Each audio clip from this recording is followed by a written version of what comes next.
Il est clair, pour Roger Drouin, que les changements des habitudes passent par la sensibilisation, surtout celle des jeunes. C'est sûr que les gens vont s'arrêter à des événements comme est-ce que les ours polaires vont disparaître, est-ce que les glaciers vont disparaître, est-ce que les mers vont augmenter de 10, 15, 20 mètres. Souvent, ces scénarios-là, c'est ce qui fait que ça demeure dans la tête des gens que là, on voit un côté négatif. Mais il faut, je pense, dans notre langage comme éducateur, essayer de montrer aux jeunes que quand l'être humain s'y met, on est capable de modifier les choses. Il faut aller vers un discours positif. Parce que si on baisse les bras, si les gens qui expliquent les phénomènes baissent les bras, c'est sûr que les jeunes vont baisser les bras. Chacun veut vivre dans un monde meilleur.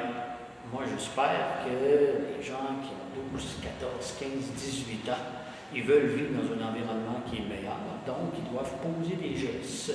Souvent, quand on est à cet âge-là, on voit un peu des erreurs du passé. Et on espère toujours qu'en expliquant aux nouvelles générations qu'eux ne commettront pas ces mêmes erreurs-là, qui vont l'améliorer. Il y a des gens qui sont de nature très pessimistes, qui prévoient qu'on va avoir un réchauffement climatique de l'ordre de 4-5 degrés avec des impacts environnementaux absolument incroyables. Là. Je crois plus en l'intelligence humaine, à la prise de conscience de la génération actuelle des plus jeunes pour éventuellement donc modifier les comportements et tranquillement ralentir ce phénomène-là et que plus le phénomène sera lent, plus l'être humain réussira à s'adapter. Malgré l'ampleur de la situation, certaines personnes ne sont pas convaincues que les changements climatiques sont un enjeu important qui se déroule actuellement et qui est accéléré par l'activité humaine. La sensibilisation est donc primordiale afin de contrer le scepticisme.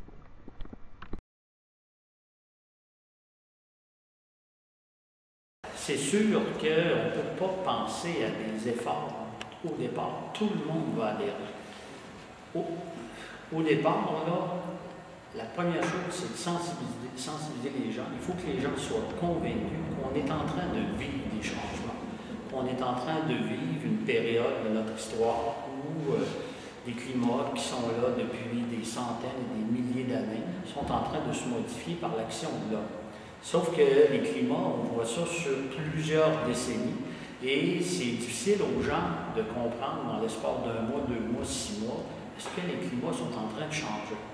C'est sûr qu'il y a des climatologues qui sont en train d'évaluer le tout sur une grande période. Donc, il faut vraiment conscientiser les gens pour qu'ils adoptent les nouveaux comportements. Et c'est là que c'est un petit peu plus difficile parce qu'au départ, tu as des gens qui peuvent être sceptiques par rapport à ça. Ça peut être quand il fait très très chaud l'été, ah oui, les gens vont dire oui, c'est vrai, on est en changement climatique. Je prends l'hiver actuel, où on est rendu le 8-10 avril, il y a encore beaucoup de neige, les gens disent ah ouais, c'est pas si vrai que ça qu'on est en changement climatique, mais c'est sur des longues périodes que. Impliqué dans les activités parascolaires au Petit Séminaire de Québec, Pierre-Luc Pouliot y enseigne. En 2008, à l'école ici où j'enseigne, on a organisé un forum jeunesse sur les changements climatiques en Arctique, donc qui était sous la forme d'un colloque d'une journée où on a invité tous les jeunes du Québec à venir rencontrer des spécialistes au niveau des changements climatiques. Et puis, ce sont des élèves de 5e secondaire ici, en majorité de 5e secondaire et d'autres niveaux qui avaient organisé ce colloque-là. Et moi, je m'étais impliqué avec d'autres éducateurs à la coordination de cet événement-là. Donc, moi, je m'occupais du niveau des communications et de l'informatique. Et c'est un peu cet événement-là qui m'a amené à m'impliquer dans des causes qui touchent les changements climatiques, l'environnement. Alors, suite à l'organisation du Forum jeunesse sur le changement climatique ici à l'école, l'année suivante, s'est présenté un concours qui est organisé par UNICEF Canada, qui permettait à 4 jeunes du Canada d'aller participer au Forum des enfants sur les changements climatiques de Copenhague, qui se déroulait en même temps que la conférence des Nations Unies sur les changements climatiques, donc en décembre 2009. Puis on a déposé un dossier de candidature et on a eu la chance d'être l'équipe qui a été retenue. Donc par la suite, moi et ces 4 jeunes-là, on s'est préparé pour aller là-bas. Donc on a dû monter des dossiers, monter un kiosque débat sur notre pays et sur notre situation au Canada en ce qui a trait au changement climatique. Et donc, on est allé là-bas en décembre 2009 pendant une semaine et les élèves d'ici ont pu partager avec 164 jeunes de 44 autres pays. Donc, chacun sur la situation, comment elle est vécue au niveau politique, au niveau économique, au niveau de la nourriture, au niveau des catastrophes naturelles, en fait, là-dessus. Et donc, ils ont eu de la formation et des forums de discussion sur différents sujets là-dessus. Ils ont fait partie de comités sur qu'est-ce qu'on peut faire, comment je peux, de retour dans mon pays, sensibiliser les autres. C'est quoi les gestes à poser, bien sûr, mais c'est aussi qu'est-ce qui existe comme technologie vers quoi on peut s'en aller. Donc, surtout pour ces jeunes-là, donc oui, bien sûr, j'ai pris part à cet événement-là, mais pour ces 4 jeunes-là, c'était une expérience extraordinaire. Ils ont pu se créer un réseau de contacts avec plein d'autres personnes dans le monde. Et par contre, en revenant, ben, ils avaient aussi le mandat d'être des ambassadeurs au niveau des changements climatiques au Canada. Donc, ils ont organisé une semaine du climat ici à l'école. Ils sont allés donner des conférences dans d'autres écoles ou même dans des centres jeunesse. Bien sûr, maintenant, ils sont partis au cégep, ces jeunes-là, mais la plupart d'entre eux continuent à s'impliquer puis un peu à manifester l'importance de s'engager là-dedans, pas juste de s'engager comme une cause de l'environnement, mais de sensibiliser surtout.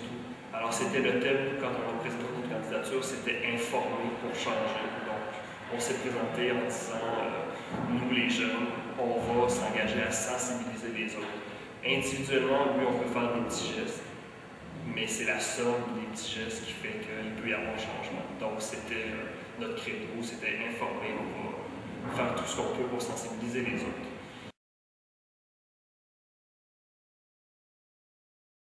Il y a un programme au Canada qui s'appelle School on Board, ou École à bord, un bateau de recherche scientifique très renommé, très sophistiqué au Canada, qui s'appelle l'Amundsen, qui fait énormément de recherches dans l'Arctique, parce que les changements climatiques ont tendance à commencer par le nord en descendant vers le sud. J'ai eu la chance d'être sélectionné avec 2 autres professeurs au Canada et un groupe d'élèves, une dizaine d'élèves. Donc, pour vivre une expérience dans l'Arctique à bord de l'Amundsen durant 2 semaines, avec tout un groupe de chercheurs qui nous expliquaient quel était le rôle de la recherche et en quoi eux prenaient conscience de tous les changements climatiques et nous donnaient des exemples de tout ça. Donc, j'ai véritablement vu sur le terrain, et là, ce n'était pas uniquement qu'en théorie, j'ai vu des faits, j'ai vu des situations différentes, j'ai vu comment les Inuits étaient en train d'essayer de s'adapter et comment c'était difficile pour eux de vivre ces changements climatiques-là. Donc, ça m'a permis d'avoir en tête énormément d'exemples à pouvoir donner aux jeunes qui montrent un peu, si on continue dans cette voie-là, quels seront les impacts négatifs de tout ça. Donc, et comment on peut corriger le tout par des petits gestes. Quand on y va, dans l'Arctique, on a tendance à voir ça un peu de façon négative. Sauf qu'avec le temps, l'être humain développe toujours des technologies et il faut montrer aux jeunes qu'il y a des possibilités. Il faut être positif, il ne faut pas être négatif, parce qu'il y a beaucoup de gens qui sont très négatifs par rapport à l'évolution de l'environnement. Même dans la question des changements climatiques, c'est comme dans chaque événement de l'histoire. Tout commence par des petits gestes qui s'enchaînent et qui deviennent plus grands. On ne peut pas penser à court terme, c'est vraiment à long terme, mais comme dans n'importe quel secteur, il y a des scientifiques qui nous arrivent avec des données qui sont des faits. Et à partir de ces faits-là, bien là, il faut poser des gestes. On ne peut pas toujours nier les faits scientifiques, donc on se doit, donc à partir de là, de commencer à poser des gestes. Ce sont des petits comportements. Sur quoi moi je travaille, c'est de faire comprendre aux jeunes comment certains petits comportements, s'ils sont répétés par des milliers de personnes, peuvent nuire à l'environnement, mais comment, si ces milliers de personnes-là sont sensibilisées, comment, en modifiant un peu, on arrive avec des résultats qui vont être vraiment, qui vont avoir un impact considérable pour plus tard. Chaque petit geste, à chaque fois on peut se dire, si je le fais pas, c'est pas la fin du monde, mais à un moment moment donné, il faut arrêter de se dire ça, il faut le faire. Et c'est ce qui me fait dire, quand je dis que ça prend du temps à changer, mais je sais que les jeunes à qui on dit de le faire, eux aussi, avant de l'avoir, la conscience, avant de vivre dans le monde, souvent on est restreint à notre milieu, notre famille, notre école, mais avant d'avoir conscience de tout ce que c'est, une planète, ça prend du temps. Mais il ne faut pas lâcher, il faut commencer. Et comme eux, les jeunes qui sont déjà là-dedans, ils grandissent avec le message que la situation climatique change et que ça va entraîner de nouveaux problèmes, bien, c'est important de continuer.